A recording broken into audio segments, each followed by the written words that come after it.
जिस एड्स रोग को पहले बेहद ही भयावह रोग माना जाता था, अब उसके रोगी एक सामान्य जीवन जी सकते हैं चिकित्सा के बाद, यदि वो दवा ले रहे हैं तब।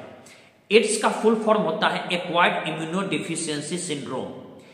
एड्स कोई रोग नहीं है, बल्कि ये एक अवस्था है जब एचआईवी वायरस का संक्रमण होता है। एचआईवी वायरस अर्थात ह्यूमन इम्यून वायरस, जो कि व्यक्ति के रोग प्रतिरक्षा तंत्र को नष्ट करने लगता है, डब्ल्यूबीसी पर यह प्रहार करता है। और यदि वो दवा ना ले रहा है तो उसकी एक ऐसी स्थिति हो जाती है कि उसको जो भी बीमारी यदि पकड़ेगा तो वो छूटेगा ही नहीं, क्योंकि रोग से लड़ने वाली शक्ति ही समाप्त हो जाती है।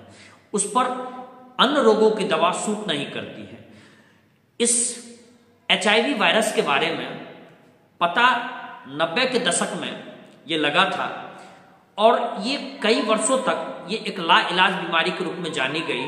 लेकिन अब इसकी एआरटी इलाज प्रणाली ये चला करती है। एआरटी की इलाज की शुरुआत 1 अप्रैल 2004 से भारत में की गई थी।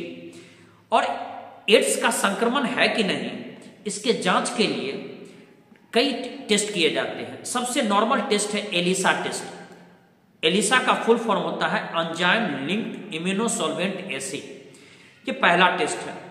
दूसरा टेस्ट है वेस्टर्न ब्लॉट। तीसरा टेस्ट है एचपीवी टेस्ट।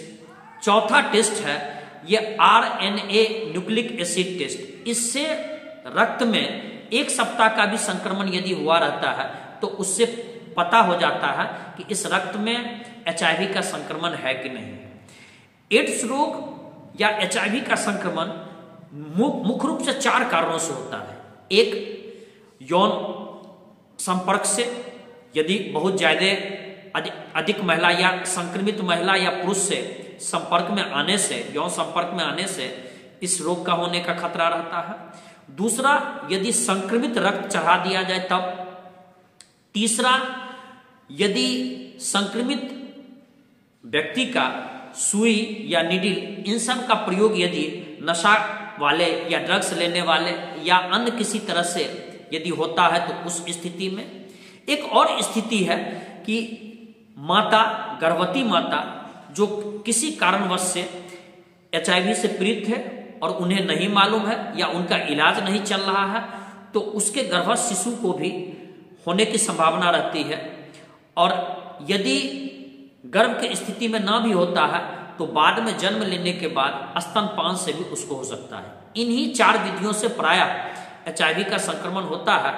उठने, बैठने, हाथ मिलाने, साथ रहने, कपड़ा पहनने, इन सब से इसकी होने की संभावना बिल्कुल नहीं है।